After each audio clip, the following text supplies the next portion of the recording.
This episode did not disappoint. It was stellar. The way they introduced the play. First of all, this is in the future, obviously, right? And it's the same thing they did with the season 1. The introduction was them going off to high school after episode 1, by the way. But then we started with them graduating from their middle school, right? So this is the play when it's complete and like all the characters being introduced and stuff. The names of them. So Blade, Tsurugi. Tsurugi is Kana, right? So Tsurugi is Kana. And Blade is Taiki, I think that's his name. The lead actor of La La La. And I believe they said Akane was a star actress or something like that in season 1. But funny enough, it doesn't really seem like she is that, considering she didn't really get the biggest role. So I don't know how accurate that description of her was in season 1, right? The star actress of La La La. I thought she was like the main thing, right, of this play. Also, Toki is Aqua. And also another thing that adds to the confusion of this are all the characters, right? We have so many names, and not only do we have their actual names, we have their character names as well, right? And then you have Aqua as Toki, and then you have an actual guy named Heiki. It's like, bro, like, it's just so much, right? I really like Akane's character, right? Akane's character, she looks fantastic. She's the Princess Saya. Yeah, Princess Saya. And her character is really cool, right? So I'm super surprised. I think she looks so cool because what they said, she was supposed to be the main thing, right? But she's a failed love interest because the fans, like, I think the character Kana is playing and the main guy better than her. So she kind of get pushed to the back burner, right? Unfortunately. And we see that caused conflict for Akane later on. And I'll obviously get to that. But I just want to say this opening was absolutely stellar. The visuals were just something else, man. There's so many other characters here. The song was also amazing. It was overwhelming. It was literally just too much. Let me see this, the mangaka as well. I'm gonna assume it's a she, right? She seemed very emotional from this opening, but when we were introduced to her, she seemed very quiet and standoffish and shy and reserved. But as we see, that was not entirely the case, but I'll get into that later. So we have Aqua, Hoshino, Akane. I know their names, obviously. I really like how it started out with this like very serious. I love the color grading here. It's very gloomy and overcast. I don't know how to put it, but I really do like it. I must say, man, this anime is so beautiful. It's so beautifully drawn and animated, just like it was in season 1. The characters are all gorgeous. Literally every single one of them are actually gorgeous.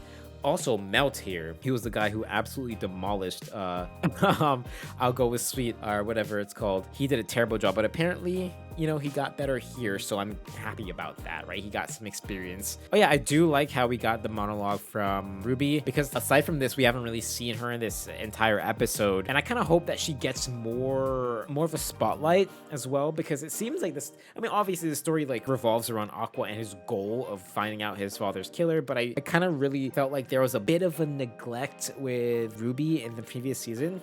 Maybe I'm just making things up, but I hope she gets a lot more stage time this season, no pun intended. But I feel like it's difficult because there's so many things going on. There's 2 different storylines kind of playing out, I think. I don't know, whatever. For whatever reason, I don't remember Akane's hair being this long, and there's no way in like 4 months it grew this long, right? So yeah, right here, right? It was short unless they're extensions. It might be extensions. 4 months doesn't allow for hair to grow that long. Yeah, so we get Ruby's goal of being in the Tokyo Dome because her mother obviously never got to do that. Tokyo Blade, the art and the logo and everything, the characters, this all looks amazing. It looks like a legitimate real life series, right? I think that's very cool. Akasaka managed to do this, right? Just from a glance, we see that the relationship between Kana, Aqua, and Akane is still shaky. It's still as shaky as we left it off as. You know, obviously they're both very competitive, and obviously they both like Aqua, right? So that makes for a very interesting and feisty combination, and that's why, I forgot his name, Kaburagi? Yeah, Kaburagi, that's why he casted them this way. And it worked out for Aqua because him getting into La La La means that he can get closer to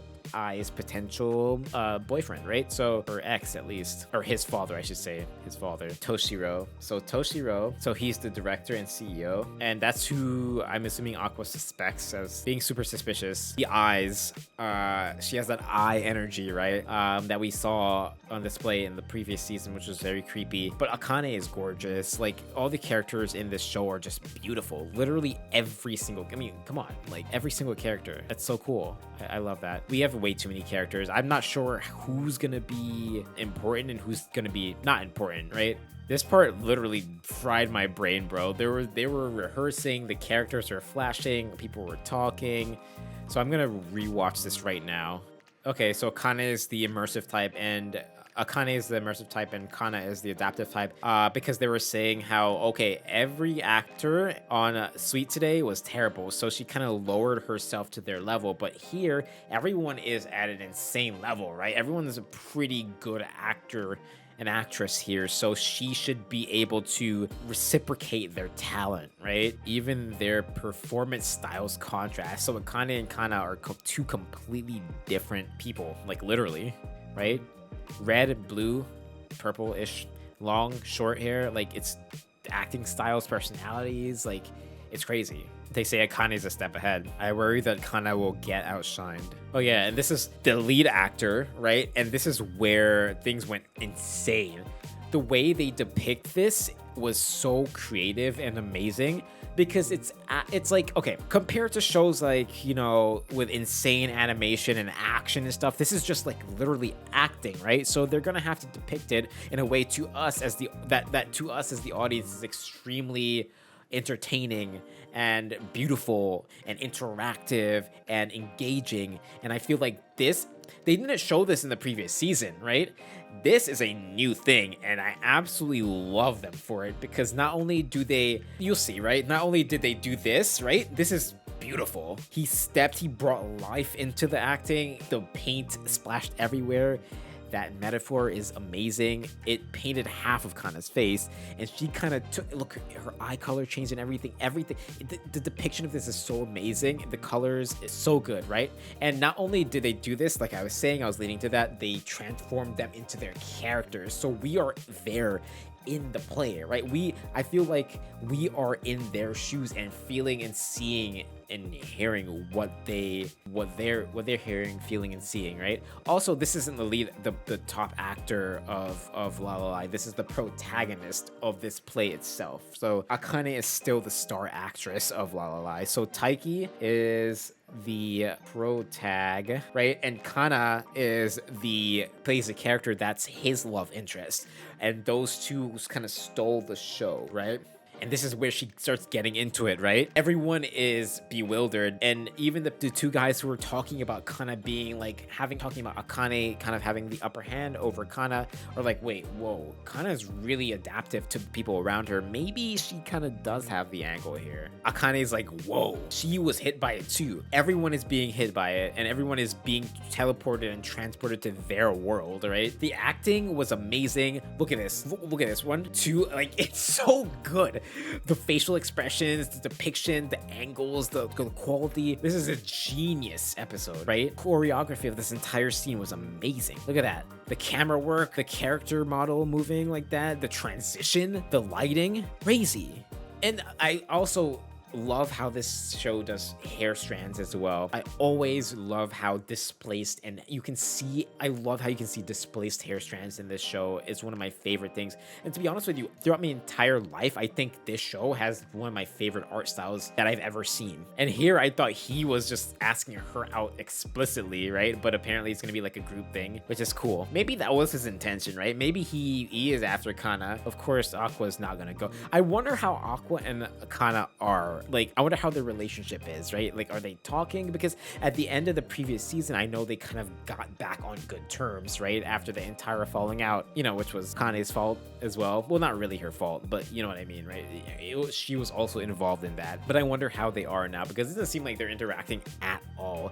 I guess they don't want to interact in public because Akane's supposed to be, you know, Aqua's partner in public. So this is where they describe Kana's, you know, assertive acting or whatever. Yeah, and Akane is like notorious for just jotting down as many notes as she can. She's very meticulous in that way. She's scary. Like, she's very scary. We've seen what she could do, right? So I'm very scared of not only what she can do to other people potentially, but what she can do and has already done or try to do to herself, right? Hopefully she doesn't get too down. Hopefully she doesn't get too into this where she potentially harms other people at the same time. I don't know. She seems very something is different up there. I'll tell you that right now. But they say they brought in new actors because the La is kind of like their popularity is not going up, right? So they kind of introduced not only the new actors and actresses, but this new concept of a 2.5D play. I found this really cool. I never knew that randos were literally taken and put in place of the lead or the more busy actors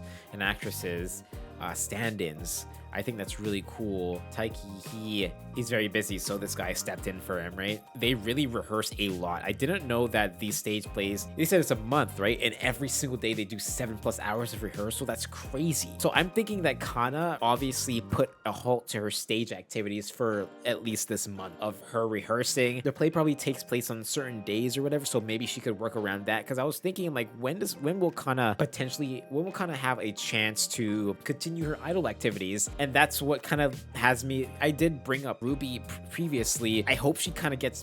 I hope her and like the rest of the girls, Memcho and just Bikamachi in general, get like enough attention this season, right? Because it seems like hopefully they're not like a back burner thing. Because I do like that aspect of this as well, the whole idol aspect, right? Because right now we've been getting the acting portions, even in the previous season, right? The reality show, those Sweet Today, you know, those were large parts of the season. It seems like just based on the opening and the promo art for this season, this play will be a large part of this season, right? So I'm kind of interested to see where it goes and how they're gonna balance those two plot points going forward, you know? Okay, so the stand-ins probably come in and tell them what they worked on, and so they can kind of pick up, right? At the end of the day. That's really cool. Taiki seems like a really cool person. We get so many inner dialogues in this show. It's crazy. Also, Akane's character design is probably one of my favorites of all time. Her and Kana, their character designs are probably some of my favorite character designs ever in my life. They look amazing, right? Okay, so yeah, pretty much all he did is notice that Kana, her acting is very elevated by the people around her, like we were told earlier in the episode. And he's just relaying that to Akane, pretty much warning her that don't be overconfident. Don't feel overconfident because you might get overshadowed, right? And you don't want that again, right? Because this is your domain. Imagine if she gets pushed to the side, this being her domain. And this is Akane we're speaking about. So we already know her. Akane, you want to outshine Arima, don't you? Keep this up and you'll lose. That's a direct commentary on her acting because he's implying that it's obviously worse than Kana's, right? He keeps downplaying himself, by the way. I think he actually has very, very real talent. But, you know, it is what it is. He'll keep bringing himself down. This is so much of a better rendition of Saya than what they want, in my opinion. I like this so much more than the cringy, like, shonen acting, you know what I mean? That they want, and I get it, right? They want to cut her lines down and condense everything she does and make her a much simpler character that's much easier to digest for the masses because, one, it's a play. They're only doing one arc. They only have 2 hours to do it. 2, there's a ton of other characters and they can't really flesh everyone out as much as they should be fleshed out because of what it is. And 3, Saya is not as popular amongst the fans as the other characters, right? She's a failed love interest, like they said, and this just makes sense to them, right? But that being said, I think the mangaka wants to change that. I think they don't like the fact that they butchered their character at all. I think they're the type of person to kind of want everything to buy the book, literally, buy the manga 1-to-1 as much as possible. At least the characters, right? Because I think character assassination is one of the biggest, most heinous crimes of a work of fiction, in my opinion, right? I don't think it's like I'm saying, like, bro, if I really liked this series and I liked Saya, I would be absolutely livid if I went to a play expecting it to be something great and see the character be completely different from the source material. And me as the creator, assuming I'm creating this, I'd be mad as well. So I don't blame the mangaka for coming in and asking to change the entire thing, right? While I don't agree with it, I do like the explanation that these two gave to Akane as to why her character is being completely gutted. But I am also very curious as to why Akane is not playing the most popular character. Maybe because Lalai was so stagnant, they wanted a fresh face to play the lead character, right? Who knows? Maybe that's the reason, but I don't really think it makes much sense if that's the star actress, right? Oh yeah, I absolutely love their design as well. I'm still kind of like on the fence of what they are, but that doesn't really matter, to be honest with you. Their design is amazing, and I love their personality because not only are they're shy, right? It's one thing to be shy and kind of like, you know, reserved, but I respect the fact that they know what they want and they spoke up when it mattered, right? I thought they were just gonna be like Yoriko, right? Where she was kind of like, she kind of let them do whatever and butcher her work of art. I'm assuming they're obviously friends, right? Because, by the way, her eyes are absolutely gorgeous. Their hair color is amazing. I can't get over their color scheme. They saw the entire thing and they're like, what do you think? Everyone's so great at acting. Lalai's full of top class performers after all. It's no biggie. We knew you'd like every single aspect of it and not want to change it at all, right? The gap in their personality. This was amazing. This is amazing. I sure couldn't do it. Just one question. I simply have to say it. This is crazy about the script. Is it too late to ask you to revise it? Dude, this was the craziest thing ever. It's like, yeah, sure. They were kind of nervous about that, right? It's like, what part exactly? What part do you want us to revise? It's just like, every single thing. Literally A to Z, every single thing in the episode, bro, insane. What a crazy comeback to Oshinoko. I must say, this show is amazing, right? The ending as well. I like the opening song, but the ending song was the better song to me, and that kind of sucks because people don't really pay attention to the endings as much as they do the openings to these shows, or any show, which is unfortunate. But I must say, this ending was depicted amazingly. The ink, the multicolored ink dropping in the water and dispersing, I love that. The animations were super smooth and everything.